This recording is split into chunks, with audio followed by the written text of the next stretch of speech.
El liberalismo es un movimiento político, social y económico que se desarrolló a finales del siglo XVIII y a inicios del siglo XIX. Tiene sus bases fundamentales en explicar que todos nosotros somos valiosos ante la ley. Sus máximos hitos fueron la Revolución Francesa y la independencia de los Estados Unidos. Entre sus pensadores más importantes se encuentra John Locke, considerado el padre del liberalismo, a Voltaire y Rousseau del movimiento ilustrativo.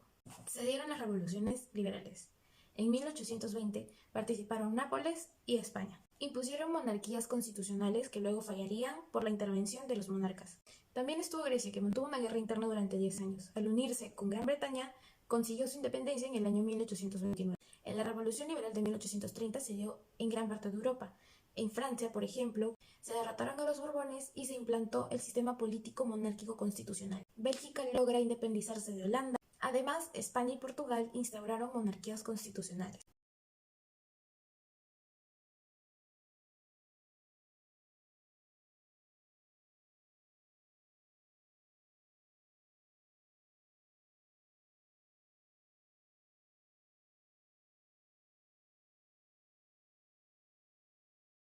El sistema parlamentario es una forma de gobierno representada en la cual por el Parlamento, que participa de forma exclusiva en dirección a asuntos del Estado.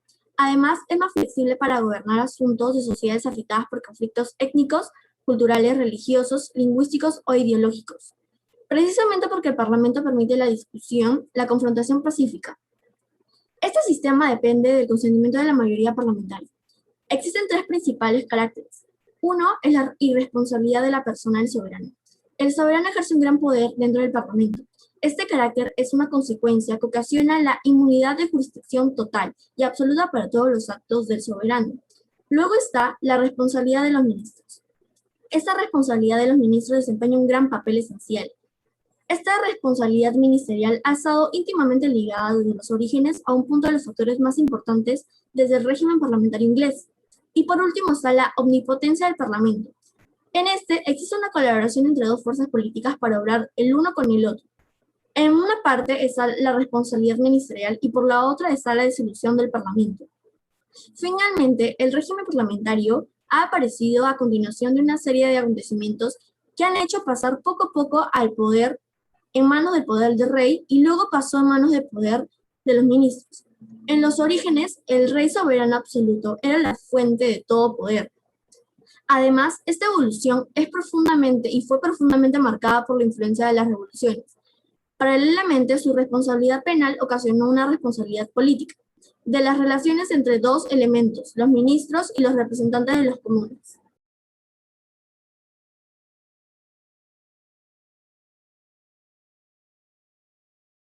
La alternancia en el poder reflejaba la promulgación de nuevas constituciones. Todas esas constituciones son la prueba de la instabilidad vivida en España en el siglo XIX y XX. Voy a mencionar las tres constituciones más importantes en el siglo XIX.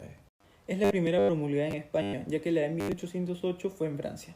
Se basa en la soberanía nacional, la división de poderes y el poder legislativo es unicameral y formado por diputados electos, que son elegidos mediante un sufragio universal indirecto. Es decir, no todos los españoles tenían derecho a voto. El poder ejecutivo estaba dirigido por el rey y el judicial se basaba en códigos y fueros. En esta constitución se reconocen los derechos como la propiedad privada, la seguridad personal, la inviolabilidad de domicilio y la igualdad. También se reconoce la libertad de expresión con excepción de temas religiosos. En esta constitución, al igual que la de 1808, solo se reconoce el catolicismo.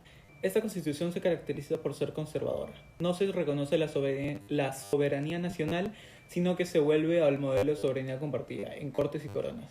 El poder legislativo es bicameral, formado por el Congreso, que era elegido mediante un sufragio censitario, y un Senado que era muy elitista, con miembros de designación real y carácter vitalicio.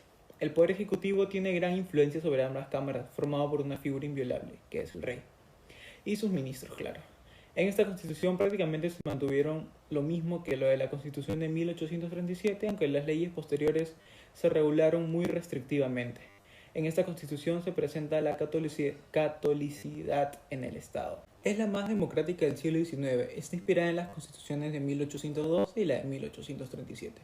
Se consolidan los principios del liberalismo democrático. Sus principios constitucionales se basan en una monarquía constitucional, una soberanía nacional y la división de poderes. El poder legislativo es bicameral, tanto el Senado como el Congreso es elegido por el pueblo.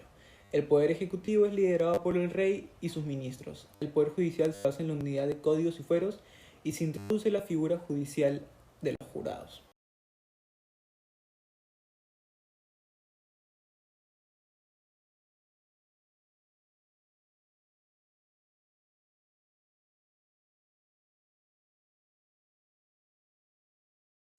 El sufragio censitario o sufragio restringido fue un sistema electoral en el que solo algunos sectores de la sociedad podían participar.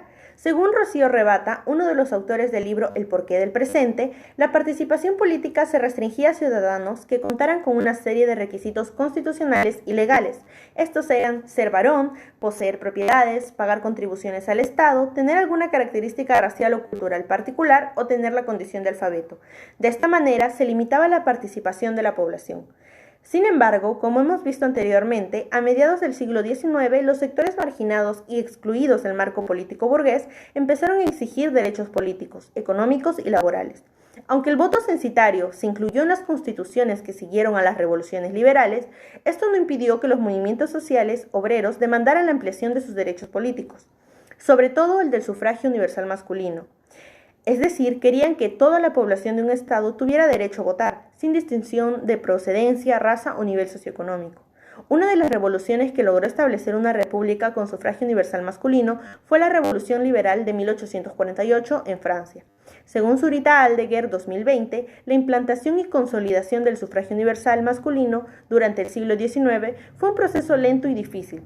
Se produjo en pocos países, donde estuvo condicionado por episodios de revolución y/o de guerra. Este fue el caso de Francia, que experimentaron entre 1868 y 1871 un cambio de régimen político que supuso la organización de elecciones legislativas. Entonces, en este contexto, el sufragio universal, junto con el ejercicio de otros derechos, fue considerado un elemento fundamental para la regeneración política.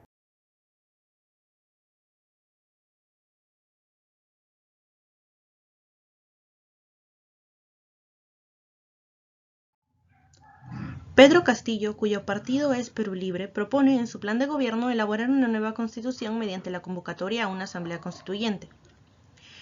Sin embargo, surge la pregunta sobre si una nueva constitución sin tendencia al liberalismo sería viable para nuestro país.